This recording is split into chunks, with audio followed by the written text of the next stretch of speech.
Good evening class. मैं दुर्गेश परिहार आपका स्वागत करता हूं दुर्गेश सिंह क्लासेस में। पिछले वीडियो में हम आप कंसंट्रेशन पढ़ रहे थे, विलयन की सांद्रता। विलयन की सांद्रता में हमने आपने क्या क्या देख लिया है? विलयन की सांद्रता में हमने आपने देख लिया है किसी विलयन का आयतन, आयतन प्रतिशत, द्रव्यमान प्रतिशत और द्रव्यमान आयतन प्रतिशत।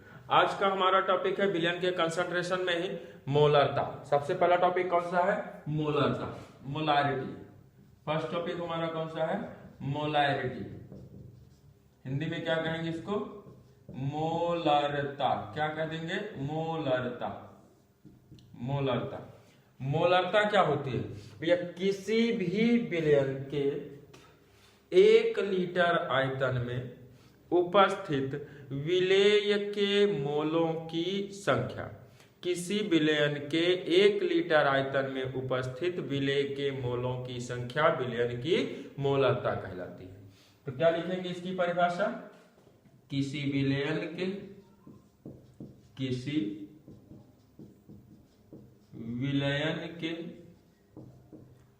1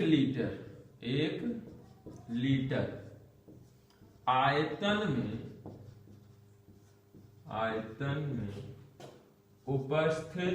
विलेय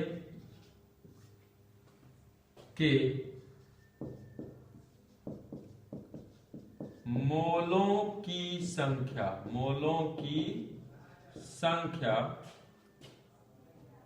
उस विलयन की मोलरता कहलाती है। उस विलयन की मोलरता कहलाती है।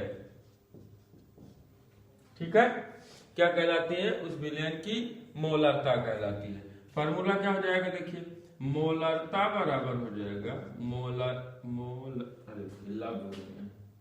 एक सेकेंड,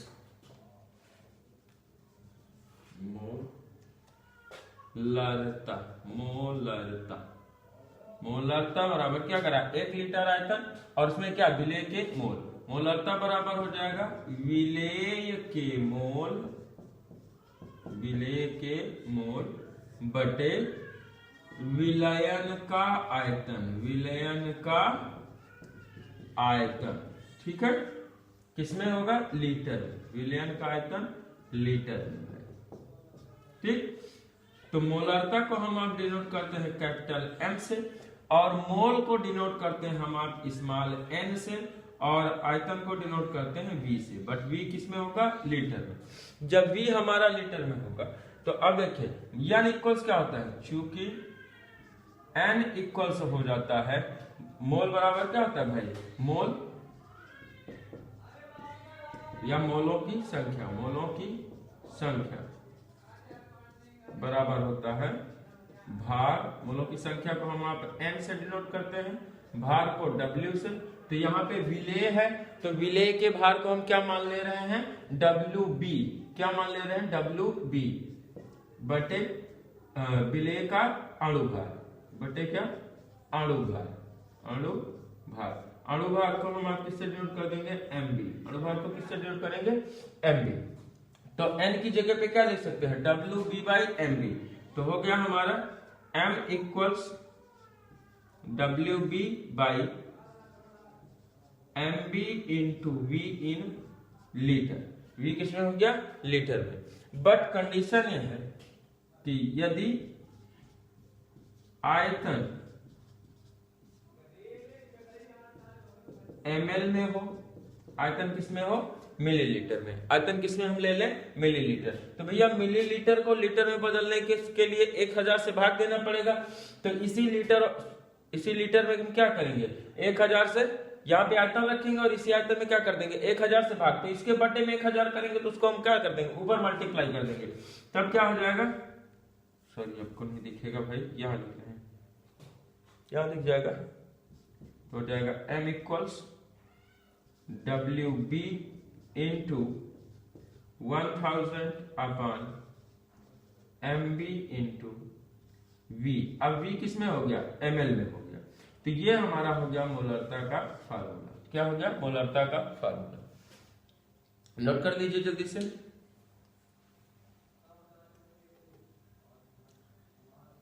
ठीक है,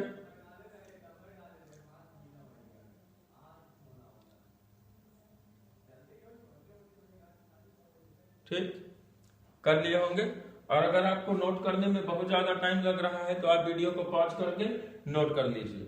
वीडियो को क्या कर दीजिए, पॉज कर दीजिए और नोट कर लीजिए। अगला हमारा कौन सा होगा, अगला है मोललता। देखिए बहुत ज्यादा हम इसमें कुछ परिवर्तन नहीं करेंगे, अब मोललता के बारे में चलेंगे। तो मोललता को देख लेते हैं भाई, क्या हो जाएगा।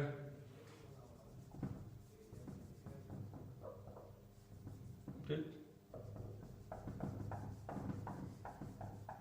बस बाकी सब वही रखना है लगभग में।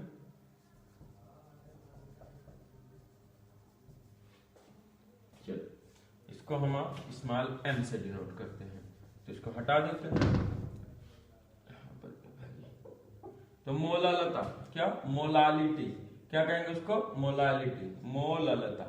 मोललता क्या होती है, किसी विलयन के 1 किलोग्राम द्रव्यमान, 1 किलोग्राम द्रव्यमान में उपस्थित विलेय के मोलों की संख्या विलयन की मोललता कहलाती है। क्या कहलाती है, विलयन की मोललता कहलाती है।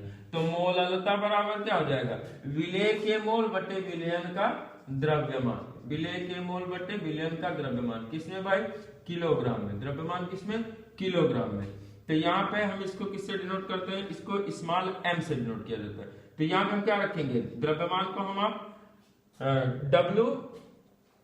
W से डिनोट कर लेते हैं, क्योंकि सॉल्यूशन का हमको रखना है, ऐसा तो कह नहीं रहा कि विलायक का। ठीक है ना, तो क्या रखेंगे, W। तो अब देखिए, अब मोलों की संख्या बराबर, तो वही बात आपका पूरा चल रहा है, यहाँ पर भी क्या हो जाएगा, W किसमें हो गया, ये हमारा kg में। अभी किसमें भाई, kg में। यदि इसी के आगे का स्टेप है ये, यदि आपका द्रव्यमान किसमें हो, ग्राम में। यदि द्रव्यमान ग्राम में हो, तब क्या हो जाएगा, तब आपका हो जाएगा मोललता इक्वल्स, यानी कि small m equals WB by WA।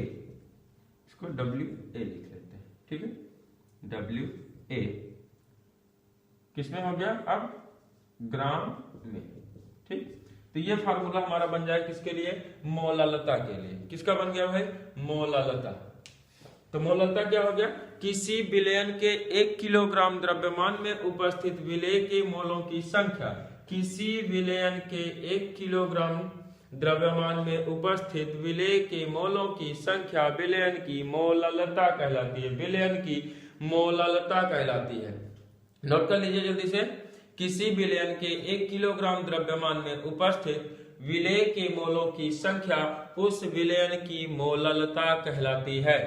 तो मोललता बराबर क्या आ जाएगा, विलेय के मोल बटे विलयन का द्रव्यमान। विलेय के मोल बटे विलयन का द्रव्यमान, द्रव्यमान किसमें, किलोग्राम में।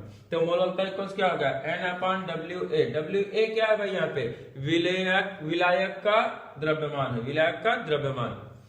ठीक है, चलिए जल्दी से नोट कीजिए।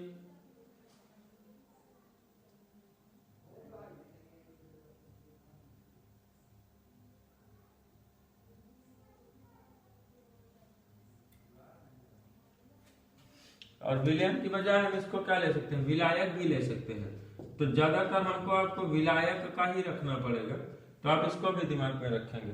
तो इसीलिए इसको WA से डिनोट कर दिए हैं। चलिए नोट हो गया होगा, आगे चलते हैं। अगला हमारा जो टॉपिक है, इसमें अगला टॉपिक हमारा है मोल अंश। कौन सा टॉपिक है, मोलार फ्रैक्शन। क्या पढ़ेंगे अगले भाई, मोलार फ्रैक्शन। तो मोलार फ्रैक्शन क्या होता है देख लेते हैं।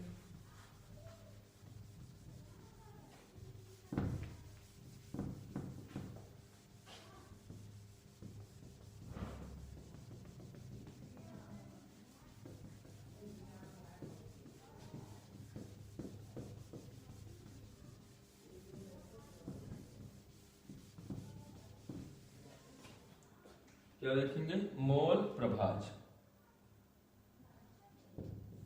मोल प्रभाज या इसी को कहा जाता है क्या कहा जाता है, या इसी को हम आप कहते हैं मोल अंश। क्या कहते हैं भाई, मोल अंश।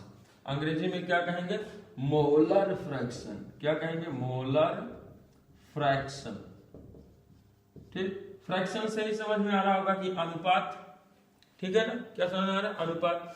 तो मोलर फ्रैक्शन क्या होता है, किसी विलयन में उपस्थित किसी एक अवयव का मोल और विलयन के कुल मोल का अनुपात, किसी एक अवयव का मोल और विलयन का कुल मोल का अनुपात जो होता है मोल अंश कहलाता है। अनुपात ही क्या कहलाता है, मोल अंश कहलाता है। ठीक है ना, तो क्या लिखेंगे डिफिनीशन इसकी, किसी विलयन के, किसी विलयन के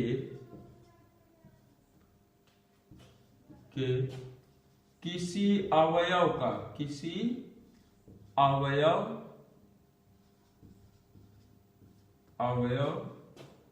का,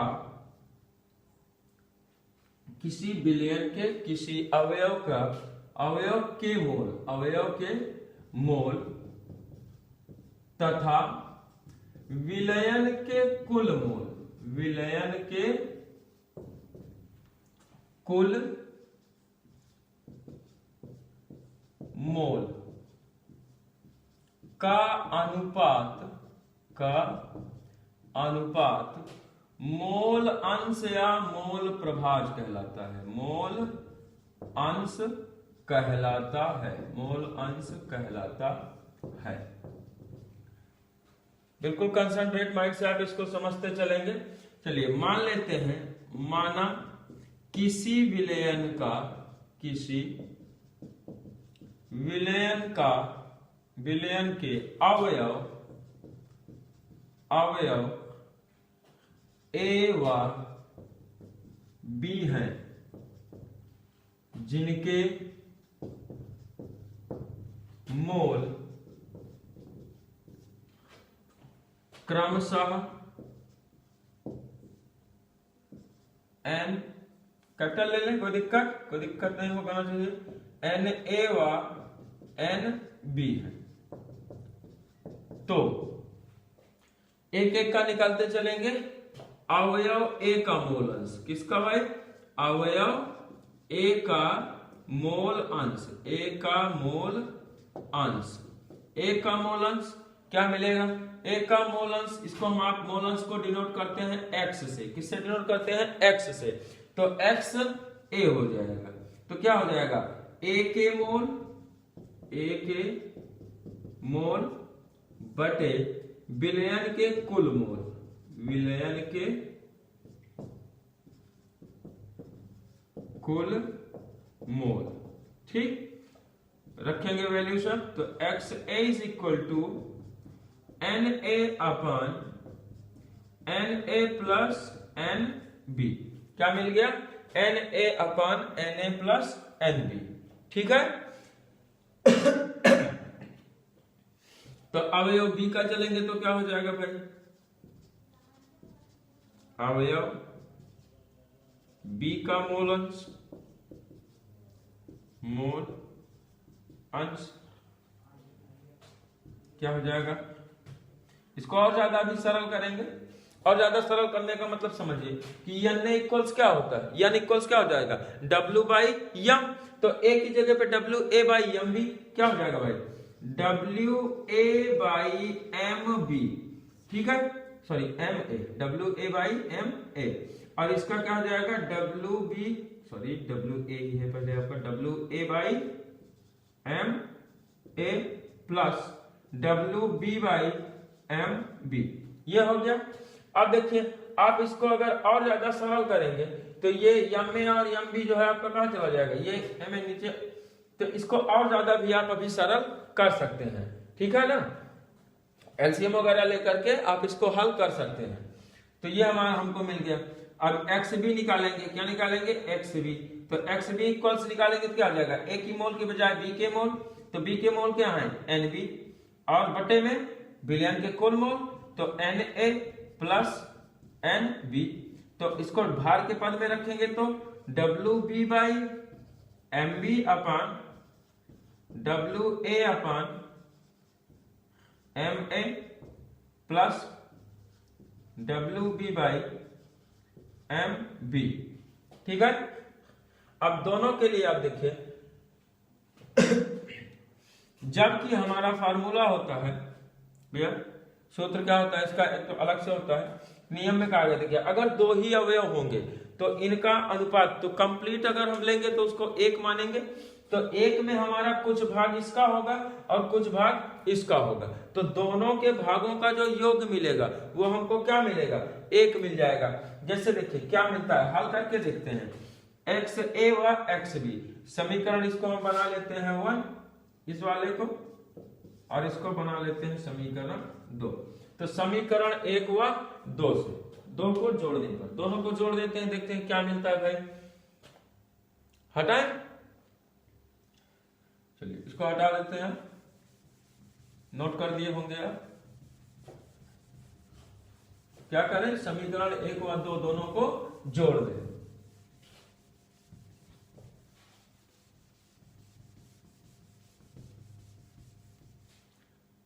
समीकरण 1 क्या है हमारा, ये इतना वैल्यू देखेंगे, केवल इतना, और इसमें भी यही इतना। तो x समीकरण 1 व 2 को जोड़ने पर, समीकरण 1 व 2 को जोड़ने पर, ठीक, तो x a plus x B दोनों को जोड़ते हैं, देखते हैं क्या मिलेगा। एक्स की जगह पे क्या रखेंगे, n a upon n A plus N b plus N b upon n A plus N B. देखिए इन दोनों में एलसीएम लेंगे तो हमको क्या मिल जाएगा, N A plus N b, क्या मिल गया, एन ए प्लस एन बी, और ऊपर भी क्या मिल जाएगा, ऊपर भी मिल जाएगा N A plus N B. देखिए एन ए प्लस एन बी, एन ए प्लस एन बी दोनों ऊपर नीचे हमारा सेम ही है, तो इसी से इसमें भाग दे देंगे तो क्या आ जाएगा, वैल्यू क्या आ जाएगा 1।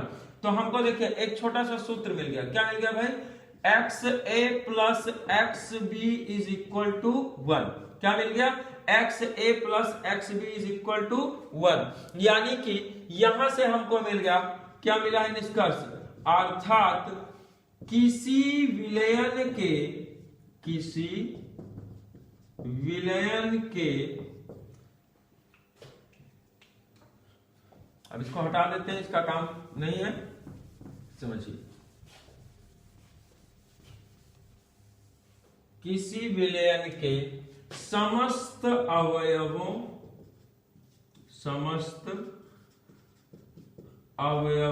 के मोल अंशों का योग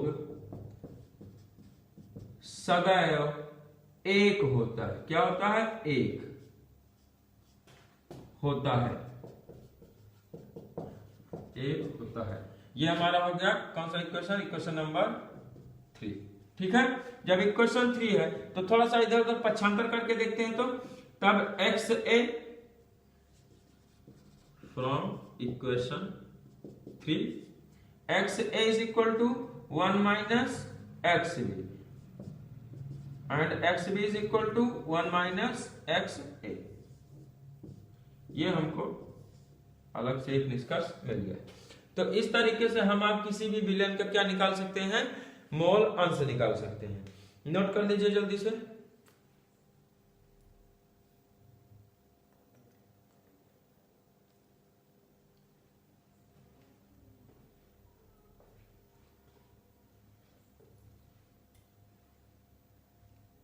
हो गया होगा। कोई दिक्कत इसमें आपको समझ आ रही हो तो बिल्कुल कमेंट बॉक्स में कमेंट कीजिए, आपकी समस्या का समाधान किया जाएगा। नोट कर लिए होंगे। चलिए अगला पॉइंट हमारा है पीपीएम। अगला पॉइंट कौन सा है, पीपीएम, पार्ट्स पर मिलियन। क्या है, पार्ट्स पर मिलियन। तो पार्ट्स पर मिलियन हम आप देखेंगे तो पार्ट्स पर मिलियन में क्या क्या चीजें हैं, क्या होता है पार्ट्स पर मिलियन। पहले तो आप मिलियन का मतलब समझ लीजिए। कि मिलियन का जो मतलब होता है, मिलियन का मतलब होता है 10 लाख। मिलियन का मतलब क्या होता है? 10 लाख। तो उसी को आप अरेबियन नंबर्स में क्या कह देते हैं? मिलियन कह देते हैं। अपने इंडियन नंबर में देखेंगे तो क्या कहेंगे भाई? इंडियन नंबर में 10 लाख कहेंगे, और वहां के अमेरिकन नंबर में हम आप उसको क्या कह देंगे? 1 मिलियन। तो पार्ट्स पर मिलियन। अगला पॉइंट क्या पढ़ना है? पीपीएम। फुल फॉर्म क्या होता है? पार्ट्स पर मिलियन। पार्ट्स पर मिलियन। तो पीपीएम में सांद्रता मतलब ये हो गया भैया कि किसी भी बिलियन के 10 लाख कणों में, किसी बिलियन के 10 लाख कणों में विलेय के कणों की संख्या। ठीक है? अगर द्रव्यमान में ले रहे हैं तो 10 लाख ग्राम में विलेय के ग्राम अणुओं की संख्या। ठीक है? विलायक के या विलयन के 10 लाख अणुओं में विलेय के कुल अणुओं की संख्या। तो हम आप इसको कैसे कर सकते हैं? किसी भी विलयन के 1 मिलियन में विलेय के भागों की संख्या पीपीएम में सांद्रता कहलाती है। क्या लिखेंगे? किसी विलयन के किसी विलयन के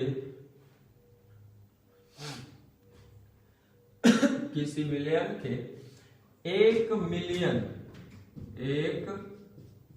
मिलियन भागों में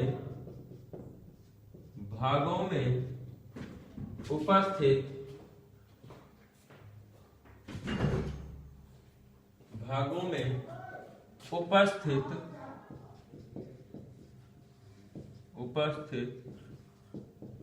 विलेय के भागों की संख्या पीपीएम में सांद्रता कहलाती है। पीपीएम में सांद्रता कहलाती है। ठीक है? तो पीपीएम इक्वल्स क्या हो जाएगा? PPM is equal to 1 by या n बाई मान लेते हैं, है ना, नंबर ऑफ पार्ट्स या number of parts of solute upon 1 million parts of solution. ठीक है? 1 मिलियन यानी कि 10 लाख होगा। इसको हम क्या कर देंगे? नंबर ऑफ सॉल्यूट पार्टिकल्स लिख लेते हैं। Solute particles upon 10 to power -6 क्या हो जाएगा? सॉरी 10 टू पावर 6 क्या हो जाएगा? 10 टू पावर 6 हो जाएगा। भाई 10 लाख आप लिखेंगे ना तो देखिए ना, इकाई, दहाई, सैकड़ा, हजार, 10,000, लाख, और ये 10 लाख उल्टा गिने हैं ताकि लिखने में आसानी हो। अब इधर देखिए 1s, 10s, 100, 1000, 10,000, 100,000, मिलियन आ गया 1 मिलियन। तो देखिए एक के आगे कितने जीरो हैं? 3 और 3 6, 3 3 6। जब 6 जीरो हैं तो बिल्कुल आसानी से हम इसको क्या लिख सकते हैं? 10 टू पावर 6। तो क्या हो गया भाई? पीपीएम में सांद्रता का मतलब क्या हो गया कि अवयव के भाग, और उसमें क्या करना है? 10 की घात 6 से क्या कर देना? भाग कर देना। हमको क्या मिल जाएगा? फिर से तुरंत हमको पीपीएम में सांद्रता ज्ञात हो जाएगी। ठीक है? नोट कर लीजिए।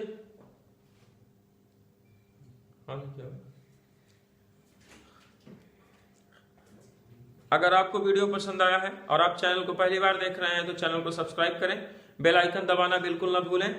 साथ ही साथ ज्यादा से ज्यादा दोस्तों के साथ अपने शेयर करें ताकि उनको भी इसका लाभ मिल सके। जय हिंद।